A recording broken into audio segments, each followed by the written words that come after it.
So, next 45 minutes, I'll tell you about some work that is that we are doing at IISc and also with a collaborator who is from NCBS. We'll come to that in a minute. On basically how the glass transition is affected by activity. So this is something that is the title, activity-driven fluidization in glassy systems, and begin with collaborators. There are these two students, Rituparna and Pranab. They are both present here. They have done all the work, and Madan Rao, who is at NCBS and also at RRI, who in some sense is our he teaches us biology basically. I mean, we don't need very much, don't know very much biology, so he's told us about some biological phenomena which basically work as motivation for doing the kind of work that I'll be discussing. And there is a paper which is available on ConMat where most of the results are discussed. Why is this not? The one on the right. So this is the outline of the talk. Again, you know, as everybody does, we'll try to tell you a little bit about activity. What is glass is something that has been discussed quite extensively already in several talks today. So this part I'll just skip through. And then we'll discuss some experiments in biology which are basically the motivation for doing the calculations, etc., that simulation in particular that we have done. Talk about the model that we consider, and then spend most of the time on discussing the results, and then what can we conclude from this numerical results mostly. So I don't think there was a talk in the morning, I think, on active matter, but let me just give you a very brief introduction. I mean, many of you actually have seen these slides earlier because Sriram Ramaswamy, who used to be here, he was one of the, he is still one of the pioneers in actually studying the effects of activity. So you have seen already many slides on activities in various biological systems.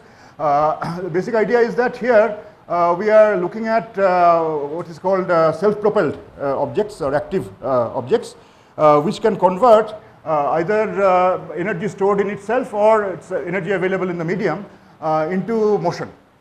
So this is basically mostly always living objects. So there are also some nowadays people are trying to develop some things that mimic basically the living active objects, doing various kinds of chemistry and so on and so forth. I will not talk about it. The motivation basically comes from studying live objects like bacteria, fish and bird, and of course, I mean, you know, there is a very big change of length scales as one is going from microscopic objects to macroscopic ones. But the presence of this energy conversion process that we are dealing with a collection of objects which can actually generate motion by themselves, not through interatomic or interparticle forces. This is what makes this system very different from everything else. And many of the things that people have studied in the context of standard atomic or molecular systems, they take very different or may take very different kind of manifestation or phenomena when this activity is present. And just a few pictorial examples, bacterial suspensions, fish, bird, etc., etc. These are the kind of systems that provide motivation for trying to understand the collective behavior of a system of objects which have the, which is whatever happened. nothing. I think it's Gone into hibernation. yeah.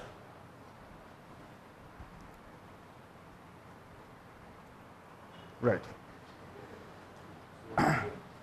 So basically our objective of the work that we have done that I'm going to talk about today is basically how the presence of this kind of activity, how it changes this glass transition phenomenology that we've been hearing about for a long time.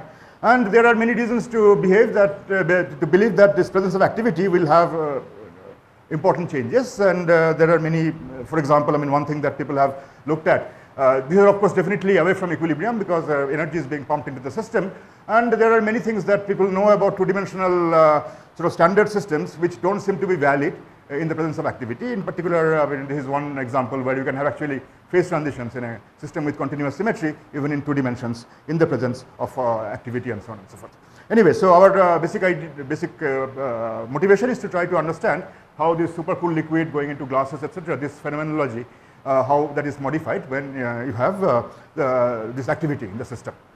And of course, I mean, why interested in glasses? I mean, there are, of course, we have already heard a lot of things. This, I think, is the fourth or fifth time you are actually seeing this picture. So I will not go into the details of that. This one also, last week, Shorit also showed this picture, although not in color, but that doesn't matter. The point is, basically what we are interested in is the rapid growth of time scales. As one approaches so-called glass transition temperature, as one goes to lower and lower temperatures, the relaxation time or viscosity, other measures of relaxation in the system, structural relaxation in the system, become slower and slower. And this is basically what we want to understand this glass transition problem. And in particular, one thing that again you have seen already, this is this Vogel-Fulcher-Taman form, which basically says that if I now look at the temperature dependence of, let's say, the relaxation time or the viscosity, then at least the data that over which the system can still be equilibrated over that temperature range, one can fit in most cases in the fragile liquids to this functional form where it apparently shows a divergence at some temperature, TVFT, and this temperature will be basically looking at, in some sense, the measure of how fast or where the time scale of the viscosity would extrapolate to infinity if the trend that one sees at relatively high temperatures still continues to temperatures where you cannot really measure this. System falls out of equilibrium. So there is some amount of faith in this, and one wants to believe that this might happen, that there could be actually a temperature at which if one could continue to cool the system and still maintain it equilibrium, then its relaxation becomes infinitely slow. So I spent some time on it because this functional form will play some important role in the analysis of the data that we'll be talking about. What we'll look at is how, for example, the relaxation time changes in the presence of activity, and then for different values of this activity, F0 is a measure of, I mean, I'll tell you exactly what that is as we go along. We'll be looking at, we'll be fitting the data that we get for this tau alpha for different activity to this particular form, and presumably that will give me different values for this TVFT. It will also give me different values for this parameter K, which is a kinetic fragility. That is something again Shorit has introduced. So we'll be looking at how these things change as one introduces activity and changes the strength of the activity. How, for example, this apparent divergence temperature or how it diverges, which is basically characterized in terms of this parameter K, how these things depend on activity in a model system.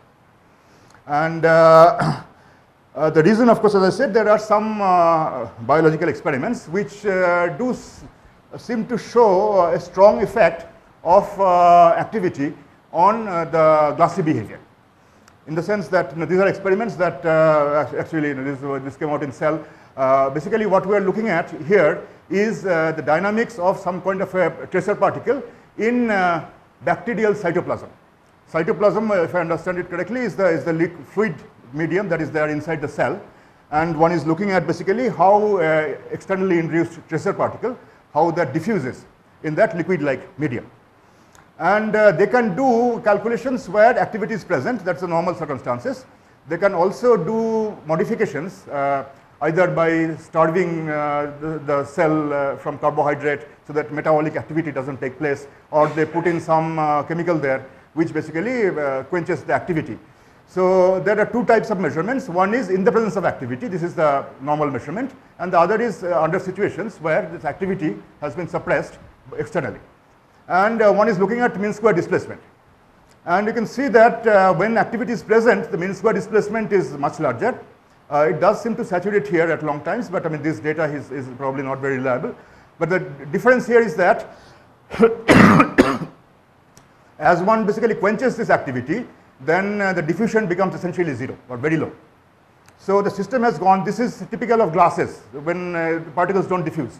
Basically they remain confined in cages and things like that. So one can go from this situation to that situation or the other way around by changing the activity. And activity, as one would expect, I mean this is the additional source of energy for the particles and so on. So this will make the particles more mobile, and this experiment then shows that one can go from glass to say liquid by just changing the activity. Nothing else is changing. Yeah. Not the tracer particle. Not the tracer particle? No, is it the tracer particle So or is it the bacterial? GFP structures, I don't know what. it could be already inside in the cell, some structure that is inside the cell by itself. These are tracer particles. This is one particle. I mean, that just look at Not active. which is not active. Yeah, And it is being hit by. it is hit by. So there is this is the picture where untreated means that the activity is present. There the diffusion basically takes the particle all over the cell. Whereas when I add this DNP, which quenches activity, then it's just confined in just one small part of the cell. So this is caged, and this is basically diffusing, so to speak, and one can go from here to there by changing the activity. So this is what is happening inside the cell, and Madan Rao himself was involved in experiments where one looks at the cell nucleus itself.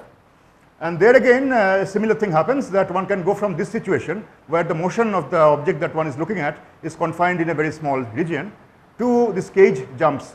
Again, by here it's changing temperature, which basically changes the metabolism, which in turn turns on or off activity. So basically, there are these experiments which show that just like in the thermal systems, by changing the temperature, you can go from a liquid where you have diffusion to a situation where you have glassy behavior when the systems are localized. Same thing can happen in biological systems by turning on or off this activity that allows this additional source of motion that is present in some of these systems. So this is basically, this already tells me that by increasing the activity without changing anything else, one should be able to go from a glassy situation to a liquid. One should be able to melt a glass simply by increasing the activity. So that is what we wanted to study in a model system, which is studied very extensively in ordinary thermal glasses, and then we wanted to try to understand what effect activity would have on the behavior dynamics of that particular system. So these are the issues that can activity fluidize a soft particulate system? Is there any structural change upon introduction of activity? And then, of course, I mean, there is a temperature in the thermal system. There is a temperature, and then now we have a new variable, which is the strength of the activity. And then we want to find out, is there, in some sense, a phase diagram that one can draw in this two-dimensional plane, how the glass transition temperature depends on activity in active systems. And the transition temperature, as we all know, and there have been many discussions about this already today, that whether there is a glass transition temperature or not, that is debatable. And what we do take to be the glass transition temperature is this VFT temperature. So we have the dynamics, we have the time scale as a function of temperature. So we fit it to this particular form, the Vogel-Felcher-Taman form, and then that gives me some sort of a temperature at which extrapolated the time scale should diverge. That temperature we take to be the glass transition temperature, quote unquote, and then we like to understand how that temperature changes as one goes from zero active, basically thermal system, to a system where you have the possibility of this activity which will generate motion through some means. So this is the motivation, and this is basically what we want to do. So the model, we have done this mostly through simulations. There is a little bit of analytic work which is sort of toy models, but most of the results are from simulations.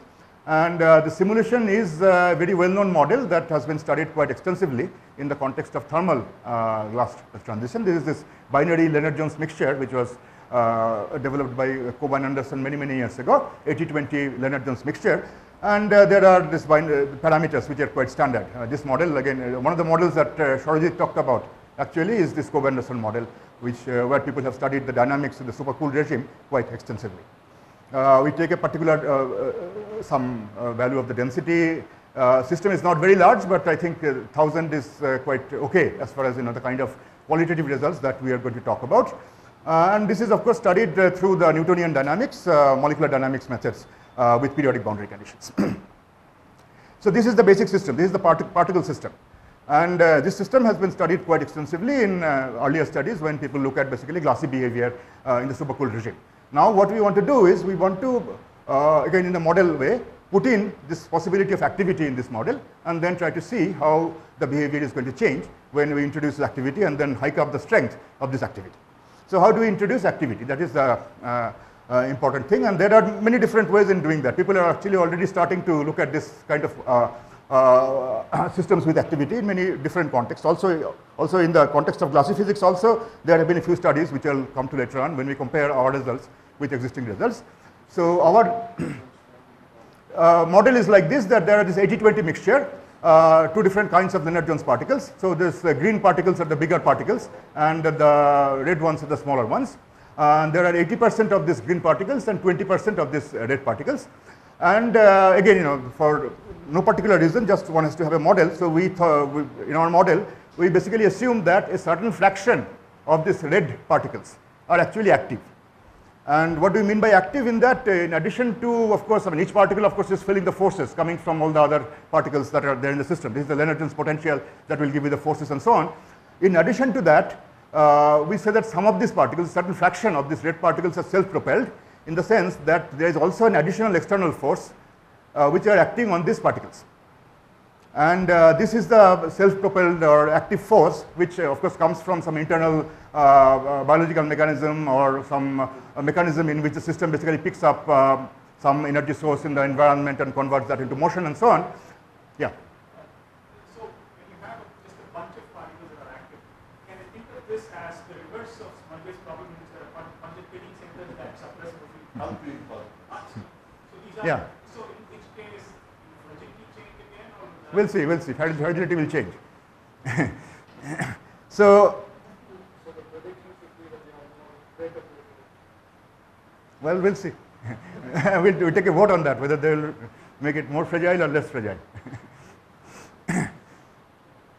So, and we say that this forces, active forces acting on this certain fraction of these red particles, they are, directions are random, and they have some persistence time. That of course, in real systems, you have bacteria and things like that. They have some preferential direction in which they move and so on and so forth. So all of these complications are there. Here we don't want to, it's a minimal model, where we say that this after, there is a magnitude of these forces, which is the strength of the activity. So there are these parameters. One is the certain fraction of these particles are active. That fraction is the parameter. The strength of the force that is acting on it, the active force that is acting on this, is also a parameter. And the persistence time, what long period of time the direction remains the same. That is another parameter. These three parameters which are characterized, which will characterize the activity that we put in this model. And then Also the momentum is conserved, right? total momentum is conserved. That's different from the insect model. Yeah. So this is all sort of explained here in one detail. It is only through a fraction of this bit. So this rho A is a parameter. Active particles are randomly assigned self-proportional forces. These are the arrows that were there in the previous picture. Again, for computational convenience, we assume that these arrows can point only in this body diagonal directions. It doesn't make any difference. We can also do the simulation where the arrows can point in any direction over the three-dimensional sphere, but this makes it a little easier to actually do the simulations. And then there is a persistence time Tp, and after this time, basically the directions of these active forces they change. And then, of course, we have these forces plus the forces that are coming from the interaction of these particles with all the other particles. That then we basically integrate these equations of motion through molecular dynamics using a particular thermostat for fixing the temperature. So this is the model, different from Cobb-Anderson in that now we have this additional forces acting on only a fraction of this B type of particles. And other parameters that you have to keep in mind are this magnitude of this force and the time over which the directions of this force persist before, again, one chooses randomly some other direction in which this force is acting. So then I'll now quickly then go through the main results. So, and the results, of course, you already know what to expect to some extent in the sense that now you have this additional way of moving the particles. So it will be more difficult for the particles to localize. And the glass transition, if you think of it as in some sense caging and then eventually the localization of all the particles, then that will be delayed. It will be more difficult for the system to actually freeze into a glassy state. So basically the Cobb-Anderson model, we took this model because people already know around what temperature these particles freeze. So let's just look at a temperature which is 0.2. And if you had the original Cobb-Anderson model without any activity, then at this temperature you wouldn't see much of a dynamics. Systems will be basically frozen in their positions. So, and that is this line that you have at the bottom, where again, you know, you have very short times. Of course, you have this ballistic kind of motion, and then it basically goes to a plateau, and over the time scales that you can study in simulations, it doesn't really go away from that plateau anymore. You don't see diffusion eventually at long times. 1.2.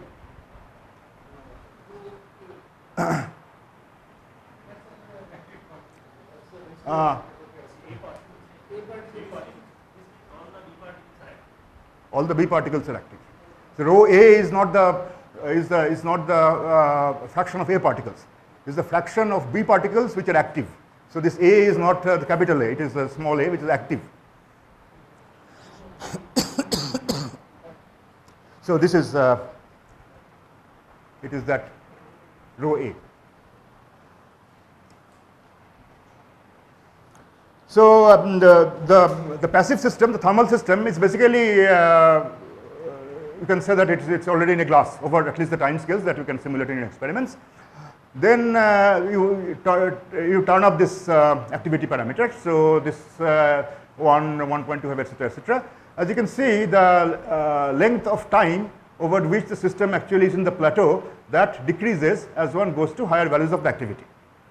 So the plateau is basically becoming smaller and smaller, and eventually as one goes to a very large value of this activity, then we don't see any plateau at all, and you basically have a diffusive behavior. So again, this behavior is not particularly surprising in the sense that since you have this additional source of motion, basically then from this picture you would see that the system goes from a glassy state to a sort of liquid state, where you have here you have complete caging, here you have full diffusion as one turns up this activity parameter. Then you know, one can look at some other things also which are of interest in the context of glasses. One can look at this overlap correlation function, which is again something which is a measure of glassiness. And if it decays to 0, then you say it's a liquid. If it doesn't decay to 0, then you say it's stuck and it's glass. So again, the same thing can be seen that when the F naught is close to 0, then you basically, this doesn't decay at all. It basically remains constant as a function of time, and then as one begins to introduce activity, it begins to decay, and then at high values of activity, it eventually decays to 0 over the time scales that one can access in simulations. Room temperature meaning, I don't know. I mean, you know, this is argon. Argon it will not be. No, I was only saying, can you translate F into effective temperature? This 5 will mean what effective temperature? So this T 0.2 will depend on, it will be measured in units of this epsilons, the strength parameters. In that unit, is it possible to convert the activity into effective temperature? Effective temperature. So that is something that we have not looked at in detail. I mean, in the sense that, What it mean physically? yeah. So I mean, for example, I mean, if you now want to have this kind of a picture for a thermal system, then at what temperature you have to be to see that, that is something that will give you the effective temperature, which we have not done in detail, but we can look at that. No, I was just trying to get some physical meaning of this number 5 in this parameter. That's all. So that we'll see towards the end. There is, I mean, there is a combination of these parameters, this tau and F and rho, which will determine the behavior, and that you can relate to active force, relation of active force and the typical force that it sees from the interactions. So that way, I mean, if you know the interactions, then you can get a sort of temperature scale out of that. So this is basically the message that, you know, by introducing activity, you basically go from glass to liquid, and then the rest is details. I mean, how it happens and so on and so forth. So the first thing that, I mean, you know, the question is, I mean, now this transition, so to speak, from the arrested state to the diffusing state, what other changes, what other things change in the system? And one obvious thing is one can also want to find out whether there is any change in the structure of the liquid. Of course, I mean, that's not particularly, I mean, this is not going to tell you very much, because as you know, as one goes from liquid to glass in the thermal system, there is not much change in structure. But here, this is a little different. I mean, that's one thing that is different between this and thermal systems, that here one can see some change in structure. And the change in structure is the following. So again, you look at just the 2-point correlation function, the G of R, and since we have a binary system, you can look at GAA, GAB, and GBB. And remember, these B's are the particles which actually have these kicks, which are the active particles. And here you can see that there is a substantial change in the structure, the pair correlation function of the B particles due to activity. And what is happening here is this, that when there is no activity, you basically have a peak here. This is the peak that you have here when there is no activity. As you increase activity, this peak becomes lower and lower, and there is a peak at a shorter distance which begins to grow. So the weight is going from this peak to that peak, as one is increasing the activity. As one is increasing the activity, one is going from the glass to the liquid. And that in this case is accompanied by a visible change in the structure, and the structure is the development of a new peak in the BB pair correlation function, which shifts to lower values, smaller values. So the B particles are coming closer together as you increase the activity. If I look at AA and AB, then hardly there is any change. As you can see here, these pictures don't change at all as one changes the activity from the same range as we are seeing here. Now, how this change in structure actually is affecting the dynamics is something that we have to figure out. That is something that we have not really worked out in detail. So this is actually a coordination shell change. Yeah. These active systems generally phase separate, right? That's what is the key to it. So systems with activity generally they phase separate. These are very dense. Yeah. Even with dense. Here we don't see any sign of phase separation as such, but there are some clustering. So this is what next picture will see, that so basically if I now look at the B particles, and you see, given let's say a pair correlation function, I can look at the let's say the minimum of the first minimum and say that these are the distances from here to there, those are neighbors. So that is how you do, and if you define neighbors, then you can define clusters. So the question is whether the active particles are forming clusters or not. And this is something that we have looked at that, and that tells me that there is some cluster formation of the active particles as one increases the strength of the activity. How do we do that? We basically look at the probability of having a cluster of n B particles. And when there is no activity, this falls off very, very sharply. Well, and as one increases the activity, this goes to much larger values. So there are clusters, although they don't occur with very high probability, there are clusters where there are 15 or 20 of these small particles which are within the nearest neighbor distance. So this clustering is happening, but we don't see a situation where all the B particles have gone on one side, all the A particles are on. Clusters do crystallize, right? The structure inside the clusters, have you actually looked at? I don't think they have. But these are the particles that are getting the kicks. So eventually, you know, they will go away. I mean. So are these particles which are sort of pairs in terms of the force conserving, momentum conserving propulsion? Not pairs. Not pairs. Not pairs. But you have this, let's say you have 30 or 50 of these particles, and total, and the kicks are given in this body diagonal directions. And so there are plus or minus ones that come into the picture, and those are chosen randomly with the sum equal to 0. So the particles that cluster must be basically Having opposite kicks, they come together and so on. But then it's also transient. They will eventually, other pairs will go away because they have kicks in the opposite directions. Yeah. If you look at G of R theta.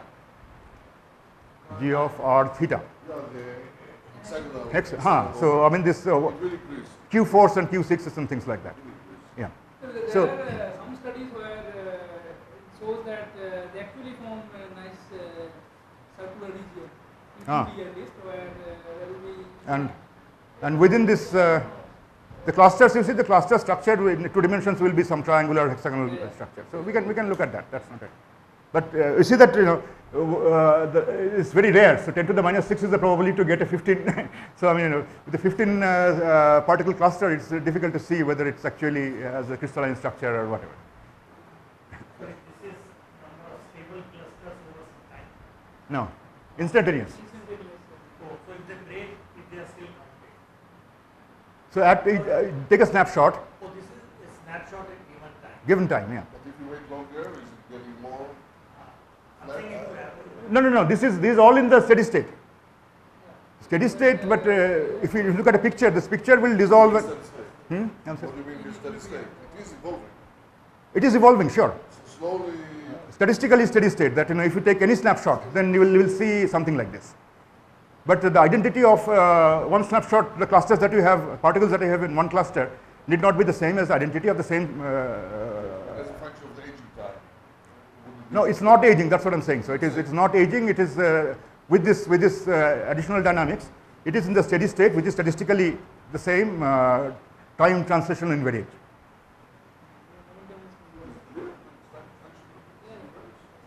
Yeah, because I mean, it's easy to do that, because the point is this, that if I hike up the activity, it becomes more liquid-like. So there is no long times. So I mean, you don't really need a lot of time to equilibrate the system, and you can study these things over a very long period of time, during which the system is in the statistically self-similar state. So this is something about the structure, and yeah, I am sure. I mean, when you have these clusters, then you have to look at the lifetimes, and we have to see to what extent there is order or not ordered inside. So those are things that we can actually do in the future. This is one of the good things, that giving a talk, that you have nice relations. So this is again the same sort of thing, that now we have looking at the diffusion constant and time scales. So earlier we are looking at just the delta r square. So from this slope, of course, we can get the diffusion constant. From how it decays, this qt, how it decays, we can get the time scale. So now we want to look at how those things depend on temperature and how those things depend on the strength of the activity. So this is basically the result. In some sense, we are looking at the diffusion constant. When there is no activity, diffusion constant goes to 0, or seems to go to 0 at a temperature which actually, in the case of Kobe-Anderson, extrapolate, this will extrapolate to 0 at 0.3. This is the VFT temperature for Kobe-Anderson model. If I put in some amount of activity, the diffusion constant increases, system becomes more mobile, and the time dependence, temperature dependence becomes in some sense less severe. And when I have activity which is quite large, the temperature dependence actually becomes very smooth. And this, if we extrapolate, it will not go to 0 at any finite value of the temperature.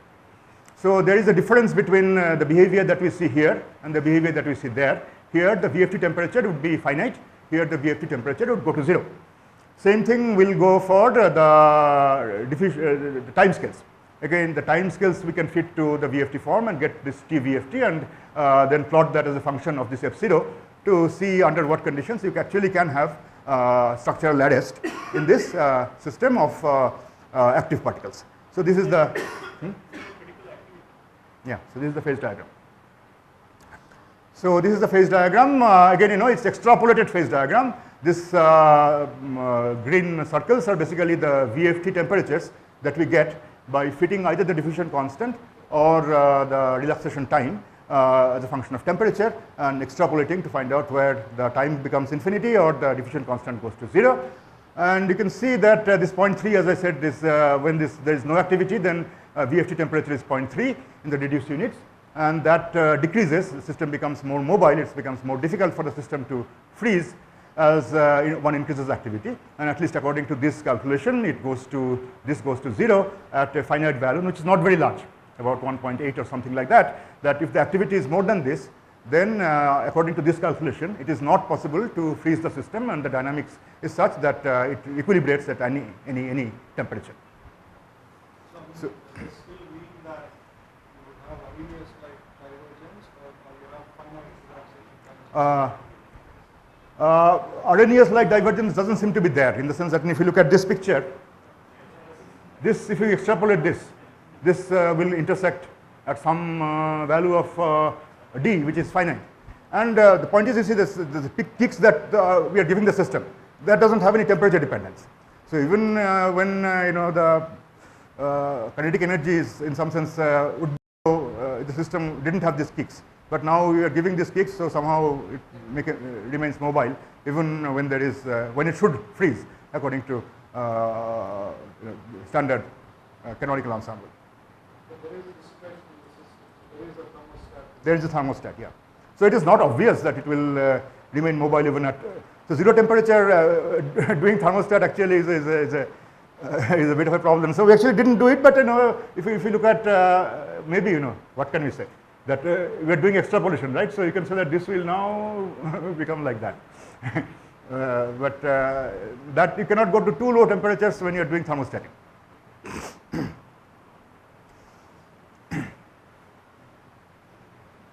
So this is the message that glass transition temperature, and this line that we have drawn is this is what we are telling you about, that there is a combination of these parameters: density of fraction of particles which are active. This is the tau is the lifetime, so to speak, of the time associated over which the force remains the same, and F0 is the magnitude of the force. So, and this line is that. And there is a sort of bit of a back of the envelope calculation which says that this fraction is what is important, that we can have different values of these quantities, but if you keep this combination constant, then typically you get the same behavior. Essentially, just I'll just show you. Yeah, I have 5 minutes, so let me just show the.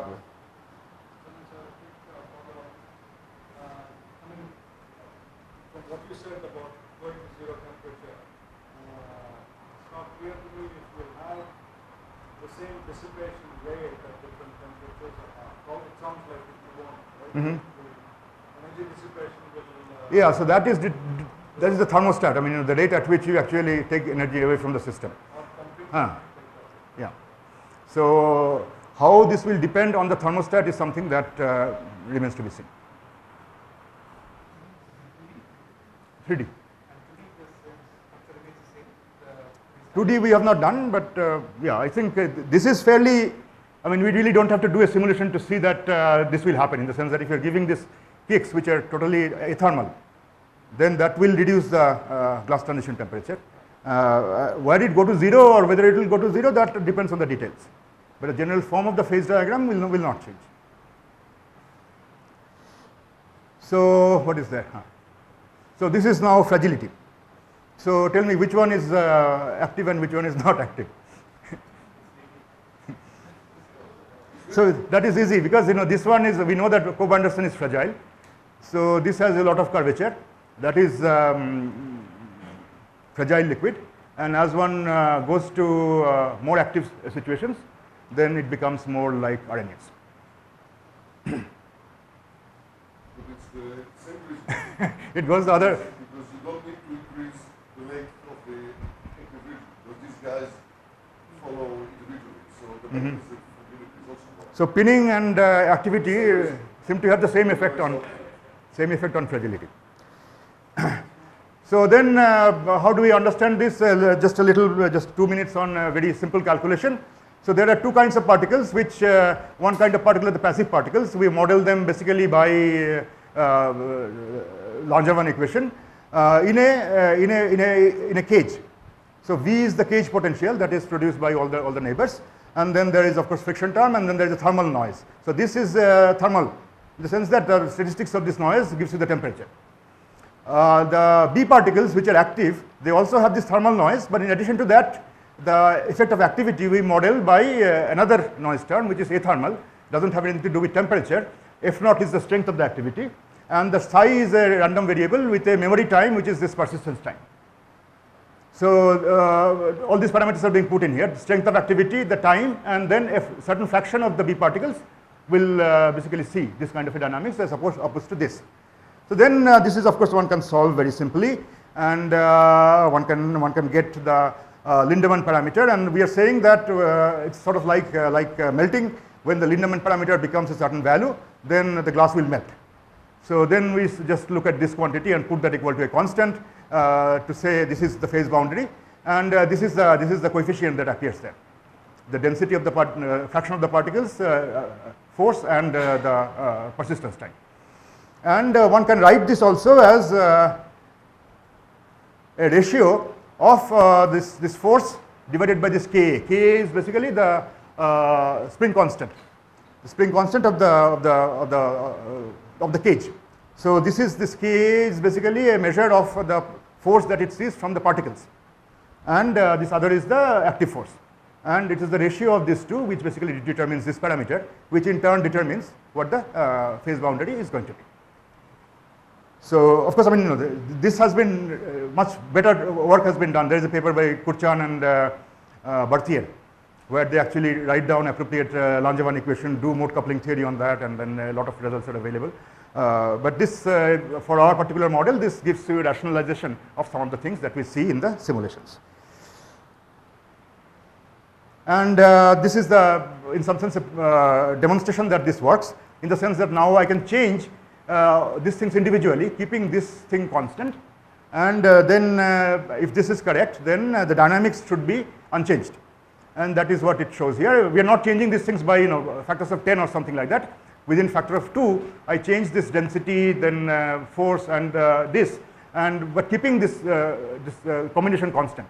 And you see that it's basically the same time dependence as delta r squared or qt. They basically fall on top of each other. So this is justified to some extent. So these are the conclusions. I am more or less on time. That we have shown that activity can drive fluidization. One can go from glass to the liquid simply at a fixed temperature, changing by simply the activity. Diffusion coefficient in the activity induced fluid doesn't seem to depend very much on temperature, phase diagram, and we can sort of rationalize the shape of the phase diagram, phase boundary by this simple argument that this combination is important. Clustering, there is noticeable change in the structure of the liquid, and there is some clustering of the active particles. Fragility has been found to decrease, and so yeah, so this is pretty much what we have. I mean, there's still many things to understand that we'll be working on. Just want to close by showing a few other work that people have done. Results are similar, except that there are certain differences that we see. All these three pictures, there is one from this, I don't know how to actually pronounce this, Dijkstra, something like that. Dutch group, and then there is a, again, Ludovic has a simulation paper, and then there is one from Cristina Marchetti, where they see qualitatively similar behavior. Their studies, these are all simulation studies, they were done for hard sphere-like particles. So they don't see a disappearance of the jamming transition with increased activity. Because I mean, you cannot put more than a certain amount of hard sphere together, how hard you try.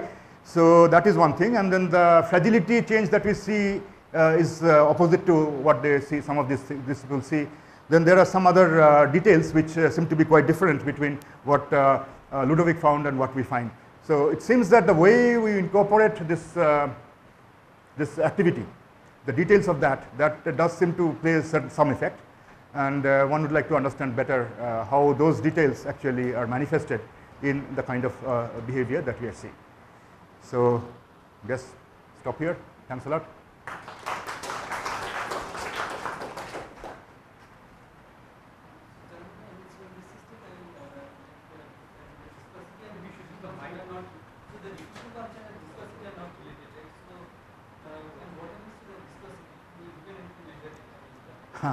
Viscosity we have not measured. We have looked at the relaxation time and the diffusion constant, and there also it is not clear that there is a Stokes-Einstein relationship that is there.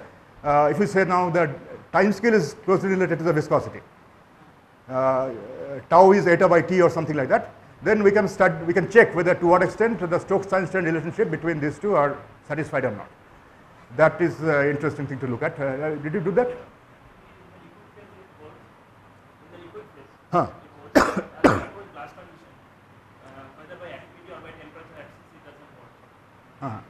So there is some departure as one comes closer to the glass transition line, which is also seen in thermal liquids. But now the glass transition, right? Once you have so if you don't have this, I mean, if you have above the threshold, then it holds. Okay, so there is a you don't expect it, right? Yeah, I mean, I don't have any theoretical reason to expect that it should hold, because now we don't have all this FDT and things like that are not valid. Yeah. Maybe you can do this in an experiment, right? Colloid glass form and putting some bacteria in that. Not possible? So actually, there is a person in Ambarish Ghosh, not in our department, he's electrical engineering, who actually has this magnetically driven particles. So they have this small objects that you can put in a liquid, and then applying a magnetic field, they can make it move in different directions. So if the magnetic field is random magnetic field changing direction, and they also have a situation where they have a optical trap in which they can put some colloidal particles. So I have asked him to put some of this swimmers in the colloid and see what effect it has. So as you are increasing activity, GBB is showing a peak. GBB's peak is moving. Means cluster is forming. Yeah. So but at the same time diffusion is decreasing. Diffusion is decreasing. means the total diffusion of the system. No, cluster could be transient. I mean, I'm not saying that the clusters are long-lived or anything like that. So the point is, this is just a snapshot of the liquid. GA, GBB, they all refer to equal time, instantaneous position of the particles. Doesn't say anything about their mobility. So I mean, the mobility of the clusters, the time scale over which they form and dissolve, all these things we have not looked at. So those things will come when you want to study the dynamics of the diffusion and so on and so forth.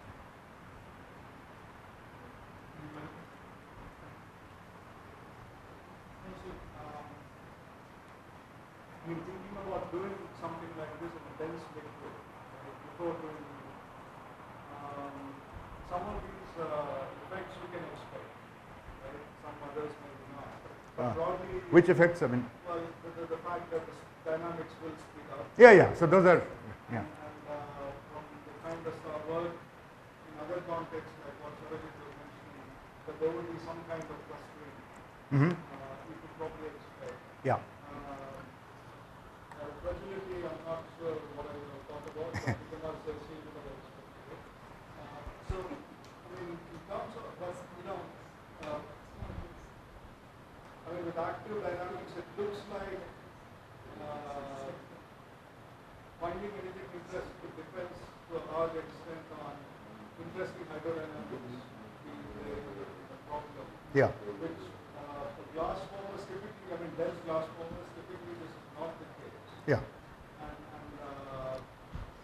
So I'm just, do you have any Well, I mean, typically not the case. I am not so sure. I mean, whether there is any universality in glassy behavior or not is again something that remains to be seen.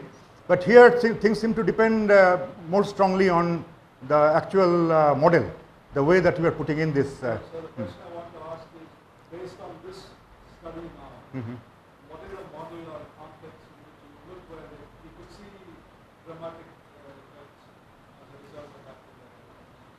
Dead fish to live fish. Dead fish to live fish. Actually, on the cell surface, So I mean, this is. cortex, right? So beneath the cell surface, there's actomizing cortex. That's an active fluid. So that couples to the molecules that sit on the surface. Those molecules are could be like what's on, but it's a 2D system. But beneath there's the active fluid there. No, we are actually trying to model something biological in more detail. I mean, Madan is, so the students are working with him, where you put in some of the biological reality in the model and try to see. But the basic physics is not going to change that much in the sense that, if you kick the particles, they move. I mean, that's.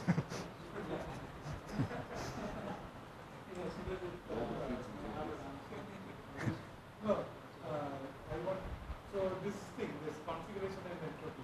Yeah. Can you calculate for your model and resolve this? See, the configurational entropy is not defined. You can define, let's say, just take a configuration that you get from your simulation and then quench it down. You will get an inherent structure. So you can see to what extent the properties of the inherent structures depend on having or non-having this activity. But in the state itself, it is a non-equilibrium system. So configurational entropy is something, the actual entropy. How? Community grounds over